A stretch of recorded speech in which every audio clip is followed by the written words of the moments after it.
I've been using the Pixel 6a for a little over 24 hours now, and I want to address my experience using the phone as well as any potential issues. For $450, I am super impressed at how well the Pixel 6a performs, and that's not really a surprise. It's using the same Tensor Core CPU as on the older brother Pixel 6 and the even older brother Pixel 6 Pro. If you did not tell me which model of Pixel this was, if I was not a tech person, I had no idea what phones are, I had no idea what model phones are, and you gave me this phone and you're like, hey, is this a budget phone or a flagship phone? I wouldn't know. It functions identically to the Pixel 6, and that's good. So I'm gonna repeat myself. While using the Pixel 6a, there was nothing about the phone that made me go, huh, this is a budget phone. That just didn't happen. I'm being honest. And if you guys know me, I am highly critical of Pixel phones. When the previous Pixel phones were overheating, I made a video on that. Saying, hey, it's kind of embarrassing that your phones are overheating in 2020 or 2021, whenever that occurred.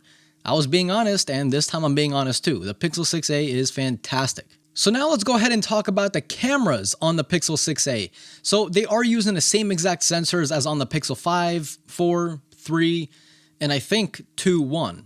But that's not important because those are just specs on paper. The real difference when it comes to smartphone photography, of course, is optimization. So let's just for fun, let's go ahead and compare the Pixel 6a to the flagship Pixel 6, which does have better cameras, newer cameras. But I'm not going to label which photo is from which phone because that, of course, involves bias towards whoever likes whichever phone better.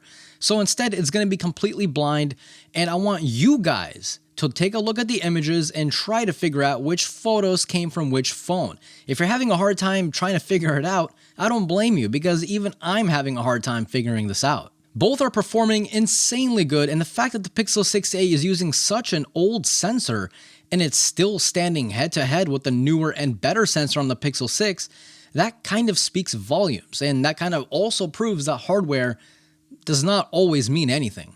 Well, it doesn't always mean everything. That's what I meant to say. I'm not going to cut that out. I'm just going to leave it in the video. We're moving on. So what about the fingerprint sensor? Look, we've been through this before with the Pixel 6. The fingerprint sensor on the Pixel 6a is identical to the Pixel 6 and the Pixel 6 Pro. Is it the fastest? No. Is it even in the top 3 fastest? No. Does it work? Yeah. Is it reliable? Yeah. Does it work well as long as you don't mash the screen with your thumb as if you're doing, I don't know, thumb wrestling? Yeah, you know what? That actually made sense. I'm going to leave that in the video.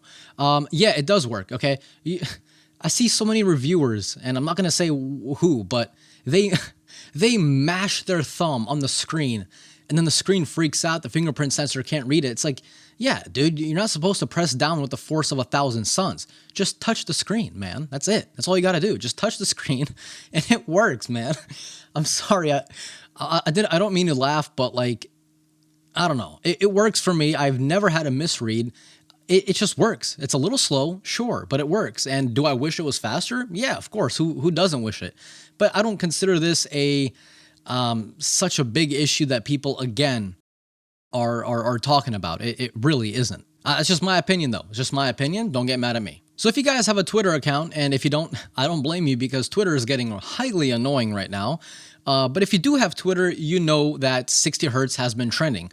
But Mark, why was 60 Hertz trending? Is it because of the iPhone that costs $800? No, it was because of the Pixel 6a, which costs $450.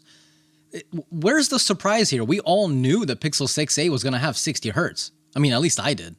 I don't know. Did you? I did. For $450, this is a non-issue. Like I said, the $800 iPhone 13 also has 60 Hertz, and I don't remember 60 Hertz trending when that phone came out. When people compare, again, I'm laughing, I don't mean to, but when people compare wow, can't talk apparently.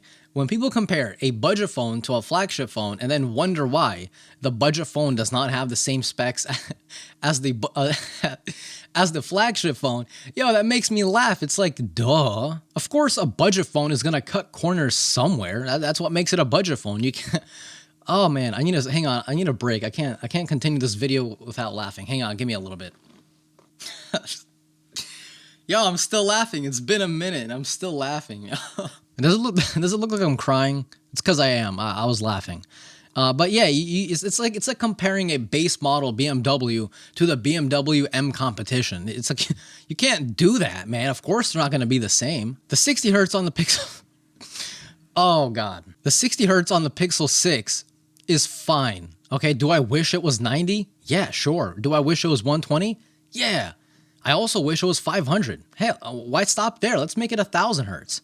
It's a non-issue. It's fine. Of course, people that have high refresh rate phones, they're not going to be buying a Pixel 6a. That Pixel 6a is made for a whole different demographic of people. Why are people blowing this so out of proportion? It blows my mind. In fact, if you take a look at the competition for the Pixel 6a when it comes to Apple, you're looking at the iPhone SE 2022, which looks like it came out in 2014. I even wrote this down. I'm gonna get into the details of this thing. So the iPhone SE does not have night mode. Yeah, I'm gonna repeat myself. It does not have night mode. No night mode. It's using the same A15 chip as on the iPhone 13, iPhone 13 Pros, and iPhone 13 Minis. And it does not have night mode. Clearly, it's software locked because night mode is just software. It's not a hardware type of thing. The iPhone SE also does not have an ultra wide camera. So you're still stuck with just one camera. No telephoto, no ultra wide. Where's the outrage? The iPhone SE also does not have an AMOLED display. And it has a 720p display with a lower PPI than the Pixel 6a. Where was that trending on Twitter? I don't remember that trending for the iPhone. Or maybe it did, actually. I'm not even sure. I just took a guess. But like the whole point is they cost basically the same. The iPhone SE is like, what, $420? And the Pixel 6a is like $450?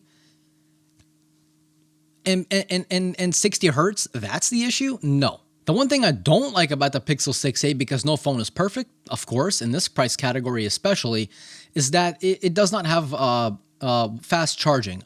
It kind of does. They say it does, but it does not. It's at 18 watts, which in today's time is just charging. It's not really fast charging. So a full battery is going to take you, or a full charge will take you like roughly an hour and a half, which, you know, that's bad. Google, that's pretty bad. And it's not even an issue with just the Pixel 6a. The Pixel 6 and the 6 Pro also charge wowzers really slow. I mean, really slow. I really hope the Pixel 7 and the next year's 7a will fix that issue. Another thing I don't like is that this does not have any wireless charging, which is funny because I put this little the MagSafe ring on it so I can use MagSafe accessories. But I didn't do it for charging. I actually did it. Hang on. I actually did it because Spigen sent me this little stand, which apparently glues to the desk so hard it's actually hard to take it off. And then, boom. So that's why I put it on here. So I do wish it had wireless charging. It does not. It is what it is. It kind of sucks because I have wireless chargers all over my house. So, I mean, it's fine. I use a wire. That's not really that big of a deal. It's not really a deal breaker for me. If I was not a tech reviewer, I wouldn't care. Honestly, I wouldn't care. But your results may vary. Again, it's all up to you. Battery life as of right now is kind of hard to tell because, of course, when you first get the phone in your hands that same day, it's downloading all your apps, all your Spotify playlists. It's optimizing the phone, optimizing the antennas. And, of course, with any new thing that you get, you're going to be using it a little bit more than you would maybe a week or two after because the honeymoon phase is over, right? We've all been there. But for now, it is lasting me all day. I charged it to 100% yesterday when I got it. I got it around 2 p.m. and it lasted me, of course, until I went to bed, but that's not really a full day. But I will be doing updates as time goes on and as the phone gets used to how I use the phone, because as an Android phone, it kind of has to optimize the phone and see how you use it before the battery life gets to where it's supposed to be. So what's my takeaway after using the Pixel 6a for a little over 24 hours now? And a lot of people are going to be mad at me when I say this, but this is Google's best phone. Don't shoot me, okay? Don't. I'm just speaking my mind. Your results may vary, and that is completely fine. There are a million phones out there for you to choose from. In my opinion, this is Google's best phone because price to performance ratio. You don't have to spend a lot to make it feel like a true flagship phone. Yeah, it has 6 gigs of RAM instead of 8 gigabytes of RAM like on the Pixel 6. Hey, do me a favor. Ask me if I notice a difference. I do not. Yeah, it has older cameras on it. And as you guys saw, hey, the difference is really not there. I mean, sure, I love when people do this when I'm going into a rant. Sorry, sue me. But I love when people do camera comparison tests and they zoom in like 900 times. And then they're like, if you look really closely, you can see a difference. You know, sometimes being a tech reviewer is a little annoying, to be completely honest. The Pixel 6a is fine.